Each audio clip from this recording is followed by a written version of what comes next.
म्हणजे बीसी किती, एससी किती, एसटी किती आणि ओबीसी किती.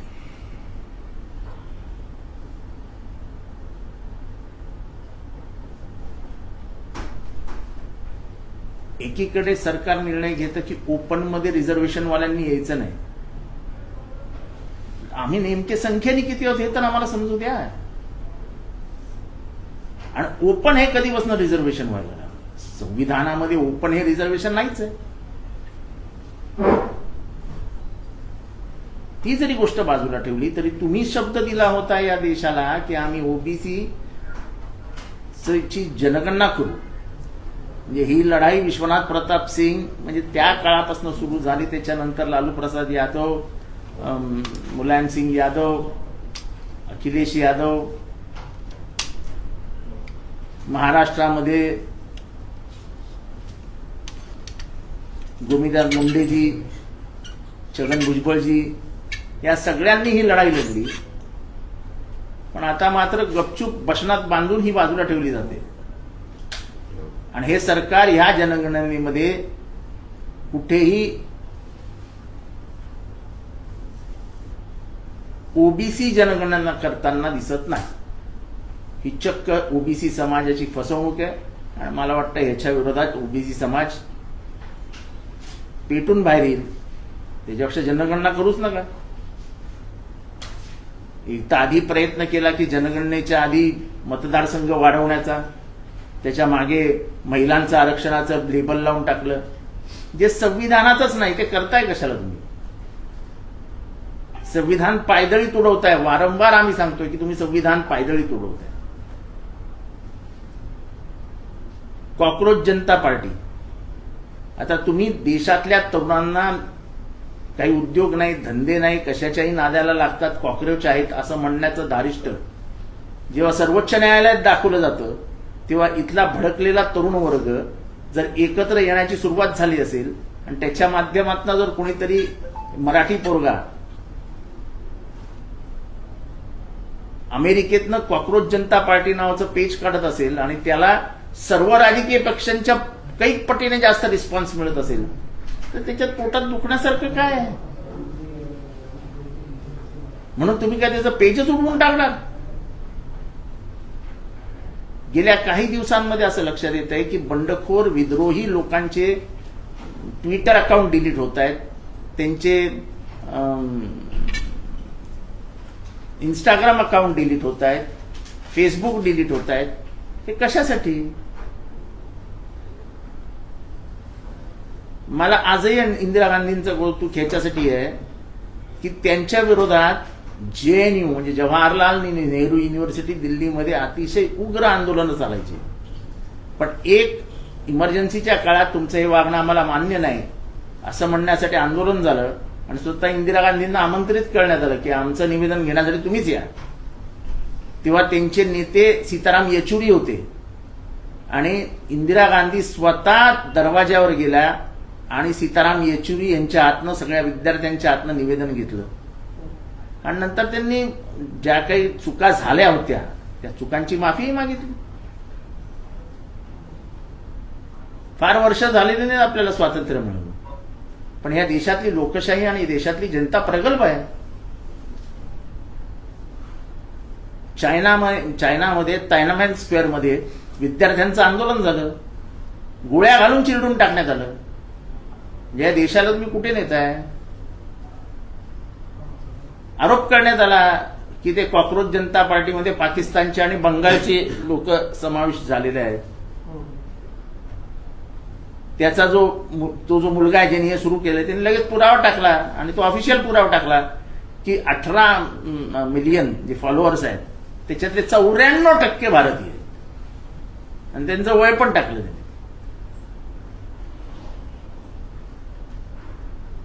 महागाई गगनाला भिडली आहे. बंगालचं इलेक्शन होईपर्यंत सगळं व्यवस्थित आहे, सगळं व्यवस्थित आहे, सगळं एकदम सगळं व्यवस्थित आहे. आता रडारड सुरू केली आहे. 1 महिन्याचं पेट्रोल बाकी आहे, 20 दिवसांचं डिझेल बाकी आहे. त्याच्या आधी शटडाऊनची तयारी करा. गरिबी म्हणजे अच्छे दिन आएंगे ते तर बघितलेच नाही भारत यांनी, पण बुरे दिन आने वाले है याची तयारी करा. असं नेदरलँडमध्ये जाऊन पंतप्रधान बोलू लागले. अच्छे दिन आलेच कधी, तर बुरे दिनचं का आम्ही म्हणजे घाबरून जायचं.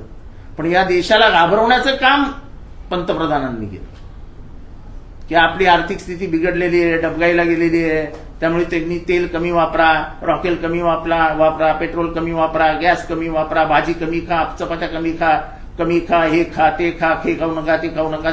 अरे काय, या देशाला आधार देण्याचं काम नेतृत्वाने करायचं असेल की कितीही अवघड परिस्थिती असेल तरी काळजी करू नका, आम्ही तुम्हाला याच्यातनं मार्ग दाखवू. आणि हे काम 2007-2008 साली विश्वावरती गंडांतर आलं असताना भारताचे तेव्हाचे प्रधानमंत्री मनमोहन सिंग यांनी जाणवू पण दिलं नाही देशाला की विश्व अडचणीत आहे म्हणून. आपली राजकीय बुद्धिचातुर्य वापरून मनमोहन सिंग यांनी देशाला मार्ग दाखवला. इथे तर देशातल्या प्रत्येक नागरिकाला घाबरवण्याचं काम केलं जाते. सोनं विकत घेऊ नका, भाजी घ्याल तर पाव किलोच घ्या, तेल टाकाल तर 1 चमचाच टाका.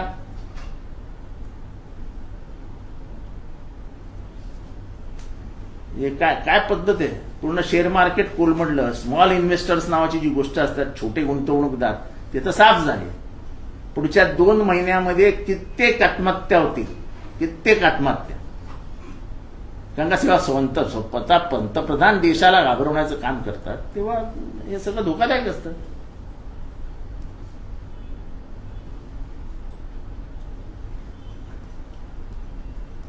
ओबीसीच्या आरक्षणामध्ये ओबीसीला फसवण्याचं काम तुम्ही केलेलं आहे.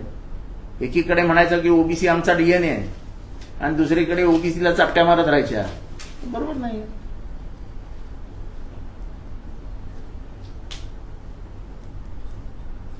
आणि नीटमध्ये जे काय झालं ते सरकारी आशीर्वादाने झाले आणि त्यामुळे कॉकरोच जनता पार्टीने जी मागणी केलेली आहे, तरुणांनी जी मागणी केली आहे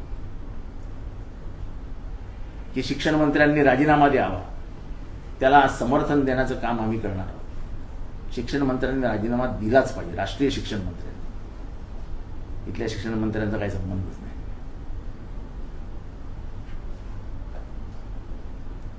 पण ज्यांना 10वीला 40%, 12वीला 45%, त्यांना नीटला 100%.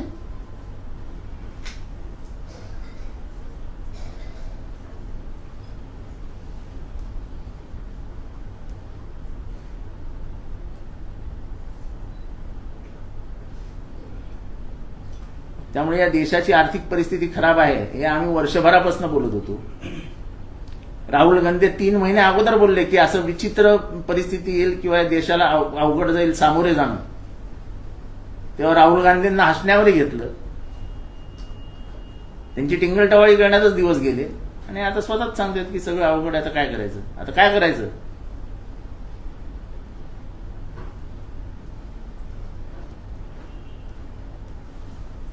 एवढ्या वर्षाची आपली जी भूमिका होती, आंतरराष्ट्रीय भूमिका होती, आपलं जे विदेश नीती होती, फॉरेन पॉलिसी होती, त्याच्यामध्ये गोंधळ घालून ठेवला आणि जे मित्र होते ते शत्रू करून टाकले. इराण हा एकेकाळचा आपला जवळचा मित्र, तेच संबंध कायम ठेवले असते तर हॉर्मुझ जी समुद्रधुनी आहे, जे चॅनल आहे, ते चॅनल आपल्यासाठी बंद झालंच नसतं. आपण स्वतःहून त्यांना अंगावर घेतले. अमेरिका काय मदत करणार आहे आपल्याला? तिने कधी आयुष्यात मदत केली अमेरिकेने कायम भारताला दम देण्याचंच काम केलं. तुम्ही 1 दिवसाचं पेट्रोल विकत घ्या रशियाकडनं, असं करू नका. तुम्ही आमचा बाप आहे का रे ट्रम्प? आमचे बाप आम्हीच आहोत. मोदी आमचे नेते आहेत, निवडून आलेले नेते आहेत.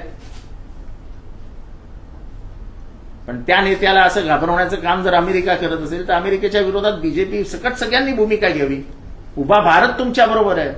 घाबरता काय ट्रम्पला?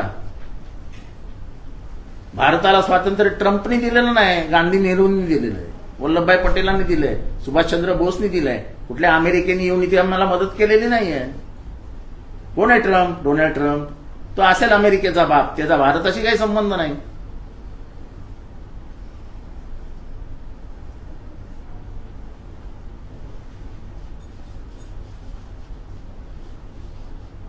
तेव्हा विचित्र परिस्थिती आहे. भारत अपमानित होतोय आंतरराष्ट्रीय स्तरावरती. भारताला चापट्या मारण्याचं काम केलं जातंय, भारताला टपल्या मारण्याचं काम अमेरिकेकडनं केलं जातंय.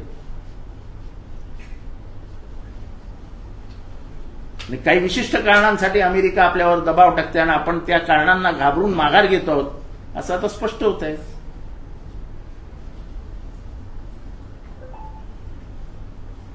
सर, अशी सर्व परिस्थिती असताना संकट उद्भवलेलं आहे. तर मोदी देखील म्हणतात की इंधनाचा वापर कमी करावा, त्याचबरोबर सोनं जे आहे ते खरेदी करू नये. परंतु दुसरीकडे मोदीच जे आहे ते परदेशी दौरे करतात, त्यांच्या व्हिडिओ देखील काही समोर येतात सोशल मीडियावरती. मेलोडीला मेलोडी चॉकलेट देखील दिलेलं, त्याचे देखील देशभरात नाराजी. ज्या वाण्याकडनं ती मेलोडी विकत घेतली तो वाणी इतका खुश आहे की विचारून तुमच्या ते वाण्याची भेट काढून देईन, तो वाणी येणार आहे माझ्याकडे.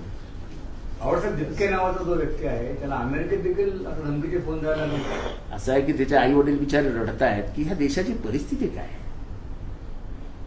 म्हणजे या देशामध्ये स्वातंत्र्य आहे की नाही. मराठी पोरगा आहे तो.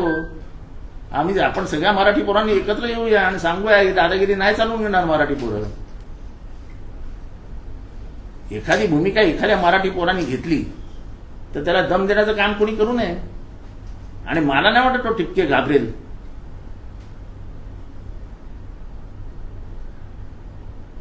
अवार्ड साहब, देश की जो भी स्थिति है इसको लेके बीजेपी के भी कुछ नेता अंदर नाराज हैं और कुछ बोल नहीं पा रहे हैं, इनके चलते ऐसा कुछ.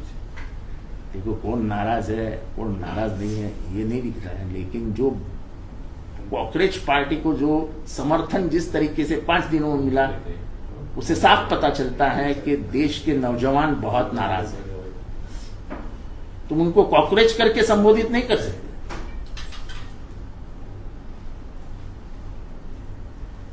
एक तो नौकरियां नहीं दे रहे, ऊपर से नौकरियां जा रही है, किसी में पैसा नहीं है, महंगाई गला घोट रही है. इसके बावजूद तुम नौजवानों को अपमानित करोगे तो हम क्यों सहन करेंगे. तुम्हारे जान पे थोड़ी जिंदा है. हमको जन्म हमारे माँ बाप ने दिया है, तुमने दिया है क्या. तो हमारे किस्से में पैसे तुम डालते हो क्या. जिस तरह से ये जेनजी को प्रेरित की है कॉकरोच पार्टी, इस तरह पूरा विपक्ष एक साथ क्यों नहीं आके. टाइम है, अभी तो शुरुआत हुई, 5 दिन हुए हैं. पर जिस तरीके से उनका चैनल कैंसिल कर दिया, ये तो तुम स्वतंत्रता पे यानी जो आजादी है, जो संवैधानिक आजादी है, हमारे मूलभूत अधिकार है, उसके ऊपर ही घाव डाल रहे हो. इसलिए तो हम हमेशा बोलते हैं कि तुमको संविधान से ही नफरत है. सर, एकीकडे राहुल गांधी जेव्हा परदेशात जातात ते जेव्हा बोलतात तेव्हा त्यांना देशद्रोही ठरवलं जातं की ते देशाच्या विरुद्ध बोलतात, आणि स्वतः पंतप्रधान परदेशात मी तेच म्हटलं की नेदरलँडला जाऊन आम्ही गरीब म्हणजे आता गरीब जाऊन होणार आहोत, आता आपल्याला गरिबीशी लढावं लागेल आपल्याला. ते नेदरलँडमध्ये कशाला बोलायचं. 8 दिनचं गाणं तुम्ही अख्ख्या भारतभर वाजवलं ना. तेव्हा ते गरीबी आने वाली है हे गाणं पण इथे दिल्लीत येऊन गायचं होतं ना. कुठल्याही परिस्थितीला सामोरे जाण्याची आमची हिंमत आहे, आमची ताकद आहे. आज नाशिकला 1 रुपयाने कांदा विकला जातो, 1 रुपयाने, 1 रुपया किलो. आणि किती रुपयांनी बाहेर विकला जातो. जा लासलगावला कांदा काय रुपयाने विकला जातो विचारा त्या गावागावामध्ये. सर, तुम्ही बोलताना मगाशी उल्लेख केला की शिक्षण मंत्रीच आहेत, धर्मेंद्र प्रधान यांनी राजीनामा द्यायला पाहिजे. राजीनामा तुम्ही मागणार आहात, तर येणाऱ्या काळामध्ये कॉकरोच जनता पार्टीच्या माध्यमातून तुमचं आमदारांसोबत समर्थन असणार आहे. दिलं ना आम्ही. कॉकरोच जनता पार्टीने आज मागणी केली आहे, त्यांनी एक ऑनलाईन भेद दिला आहे, त्यांनी आवाहन केलं, आम्ही समर्थन देतो की धर्मेंद्र प्रधान यांनी राजीनामा द्यायला पाहिजे. तुम्ही काय मस्करी समजतं का लोकांचं आयुष्य. म्हणजे आई वडील घाम गाळून पोरांना शिकवतात, त्या घामाची कमीत कमी किंमत तर ठेवा.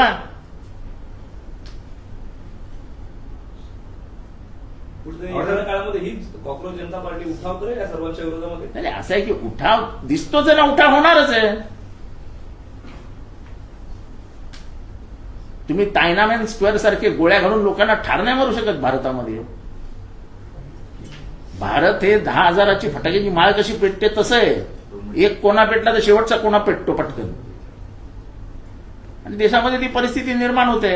आणि तुम्ही जेवढे दाबायला जाल, जेवढा तुम्ही अकाउंट्स कॅन्सल करा, दमदाटी करा, त्यांच्या आई वडिलांना घाबरा, तेवढी पोरं चिडून बाहेर येतील रस्त्यावर. साहेब, जरांगेंचं उपोषण थांबवण्यासाठी प्रसाद लाड आज गेले होते. नाही मला काय वाटतंय? प्रसाद लाड वगैरे खूप मोठी माणसं त्यांना आहेत. जीवे ठार त्यांच्याबद्दल- मारण्याची धमकी देखील दिली आहे. नाही मला प्रसाद लाड वगैरे खूप मोठी माणसं आहेत, त्यांच्याबद्दल मी काही जास्त बोलत नाही. सर, राष्ट्रवादीमध्ये गेल्या काही दिवसांपासून मोठी घुसपूस जी आहे ती पाहायला मिळते. अहो, जाऊ द्या ना, दुसऱ्याच्या घरामध्ये ती कशाला- घुसपूस थांबली असं तटकरे यांचं म्हटलं, पण सुरेंद्र पवारांकडून काही समोर आलेलं अहो, नाही. जाऊ दे रे, त्यांच्या घरात काय आग लागली ती आपण कशाला बघायची. अख्खा देश जळतोय, अख्ख्या देशात आग लागली आहे. कुठे तुम्ही छोटे छोटे विषय घेऊन बसताय. विधान परिषद निवडणूक. काय करायचं आपल्याला, जाऊ दे, लढतात ते सर्वपक्षीय लढतील. पार्टीला आपण एकत्र आणण्यासाठी काही पुढाकार घेणार हे जे काय देशभरामध्ये आणि असं आहे की देशभरातलं वातावरण असं आहे ना की तुम्ही आणू नका. या देशातला तरुण एकत्र येणार जेव्हा 18 कोटी पोरं जेन्झी, आपण समजूया 94% आहेत, म्हणजे 17.5% 17 कोटी वगैरे, म्हणजे जे काय असते मिलियन्स असते, जर एकत्र येत आहेत, इशारा बहुत सोच समझ के दिया गया है. सर देशात विद्रोहाला सुरुवात झाली आहे ही, म्हणजे या काँग्रेस पार्टीतर्फे, म्हणजे आता जे हे बघा, देशामध्ये मनामध्ये असलेला राग हा एक इंडिकेटिव्ह आहे. काँग्रेस जनता पार्टीला मिळणाऱ्या समर्थनातनं इट इज इंडिकेटिव्ह की या पोरांच्या मनामध्ये आग धुमसते आहे, आणि त्याचा कधी स्फोट होईल काही सांगता येत नाही. पण हे होईल म्हणून तुम्ही त्यांना दाबायला जाल तर लवकर होईल. साहेब, देवेंद्र फडणवीसांनी शेतकऱ्यांच्या कर्जमाफीसाठी काही उपाय केले, जसं की बँकेनं सांगितलं की शेतकऱ्यांचं सिबिल वर्षभर घेऊ नका, म्हणजे चेक करू नका.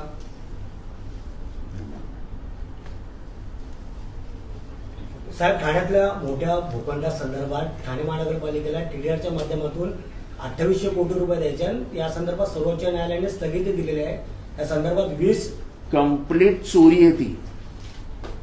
तो जो घोडबंदर रोड, म्हणजे तो जो डी झायाबाई आणि कंपनी, आणि तिथला जो टीडीआर आहे, तो टीडीआर म्हणजे चोरीचा टीडीआर आहे. खोट्या नाट्या सह्या, खोट्या नाटे पेपर्स तयार करणं, काही ऑर्डर्स, कोर्टाच्या ऑर्डर्स लपवून ठेवणं, हे सगळी कामं केलेली आहेत. डी दयाबाई आणि कंपनीचा टीडीआर आणि अजून 2-3 टीडीआर आहेत जे कोट्यावधी रुपयांचे आहेत. ते सगळे टीडीआर याची चौकशी झाली पाहिजे, आणि ह्या अशा चोऱ्या कशा काय ठाण्यामध्ये केल्या आहेत याचं गांभीर्याने लक्ष दिलं पाहिजे. वनमंत्र्यांनी देखील याच्यात नरमाईची भूमिका घेता कामा नये. वन लावलेल्या जमिनीवरतीचा टीडीआर कसा निघू शकतो? डोंगरावरती काय ते पार्क, डोंगरावरती कोण जाणार आहे मारायला त्या पार्कमध्ये? त्याचा टीडीआर. काय मस्करी लावली आहे? ठाणे विकायलाच काढले का?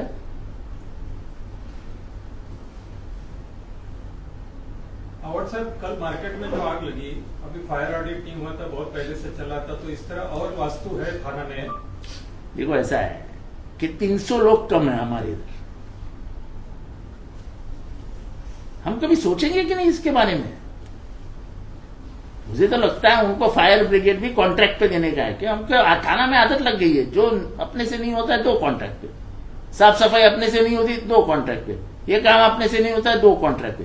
रिटायर हुआ एडिशनल कमिश्नर, रिटायर हुआ डेप्यूटी म्युनिसिपल कमिश्नर, रिटायर हो गया 2 पोजीशन. अरे क्या है भाई?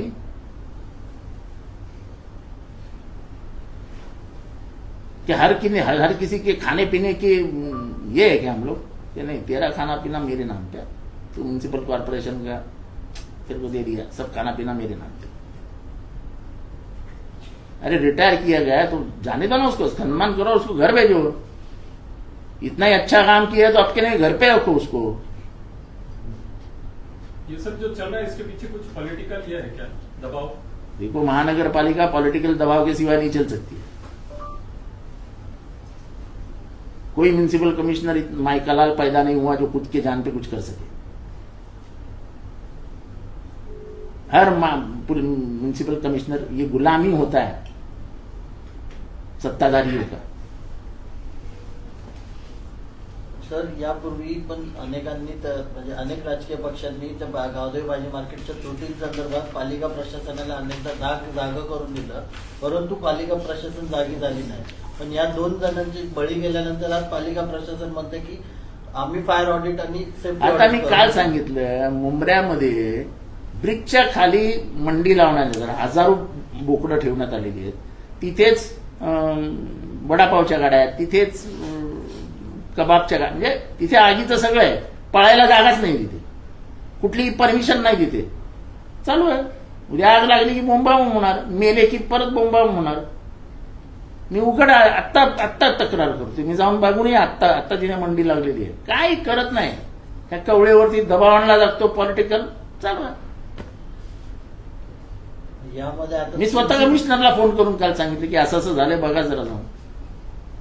चला, ह्याच्यातनं मुख्य विषय बाजूला राहतात, बनत आहे. सर, हिंदी शॉर्ट में कांग्रेस पार्टी के ऊपर देश के युवाओं को जो है भड़काने का काम किया जाए, किस प्रकार से देखते हैं युवाओं भड़का उठने का काम किसने किया? चीफ जस्टिस ऑफ इंडिया ने जो है जो कहा उन्होंने, उससे यहाँ के दिल में जो नौजवान है उनके दिल में अंगार लग गई है. वो अंगार अगर वो प्रदर्शित हो रही है कॉकरोच जनता पार्टी के समर्थन में, उसको समर्थन देके, तो यहाँ के सरकार को कुछ बुरा नहीं लगना चाहिए. उसमें क्या होता है? तो तुम क्या उठा के मारोगे क्या अभी नौजवानों को? 18 मिलियन फॉलोअर्स 5 दिन में. बीजेपी इतनी बड़ी पार्टी है, 8 मिलियन फॉलोअर्स है. कांग्रेस इतनी बड़ी पार्टी है, 13 मिलियन फॉलोअर है. और 5 दिन में वो जो अमेरिका में बैठा हुआ नौजवान है, पढ़ा लिखा नौजवान है, उसने एक सोच रखी. Sir, camera low please. उसने एक सोच रखी नौजवानों के सामने. नौजवान खड़े हो गए. और ये देश की आजादी नौजवानों ने दी है, इतना याद रखो. ये मत भूलो कि ये देश के नौजवान बहुत मजबूत है. वो अगर गांधी जी का नाम लेते तो भगत सिंह को भी याद रखते.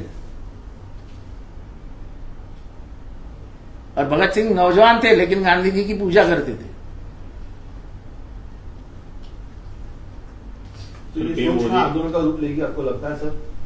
देखो, तुम अगर भारत में ताइनामैन स्क्वायर करने जाओगे कि विद्यार्थी आंदोलन के ऊपर गोलियां चलाओ और दबा डालो, तो भारत विविध रूप के से आगे आता है.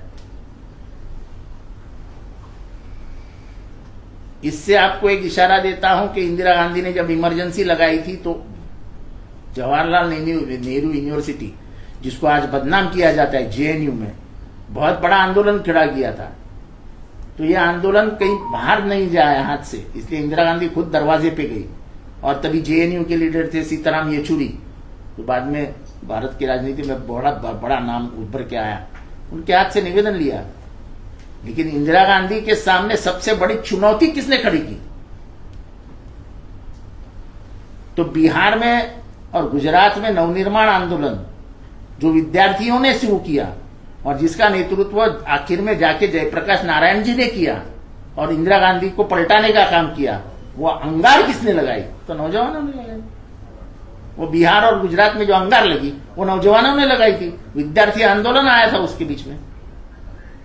विद्यार्थी आंदोलन, विद्यार्थी जब धुन हो जाता है तो उसको कभी ऐसे दबाने की कोशिश मत करना, अंगार और भड़के ही. सर, पीएम मोदी इटली के दौरे पे है, वहाँ के जो है मेलोनी को मेलोडी चॉकलेट भी दी गई है, किस प्रकार से देखते हैं? जिस बनिया से उन्होंने मेलोडी चॉकलेट लिया है, वो बनिया मेरा दोस्त है. आपको अगर उस बनिया से मिलना है तो मैं आपको बनिया खुश है. बनिया खुश है. सर, एक आखिरी सवाल जो है, देवेंद्र फडणवीस ने गोमांस तस्करी को लेकर जो है महोबा कायदे की जो है घोषणा कर दी है, किस प्रकार से देखते हैं? दुनिया कहाँ जा रही है और हम कहाँ जा रहे हैं? Okay, thank you. चलो, थैंक यू.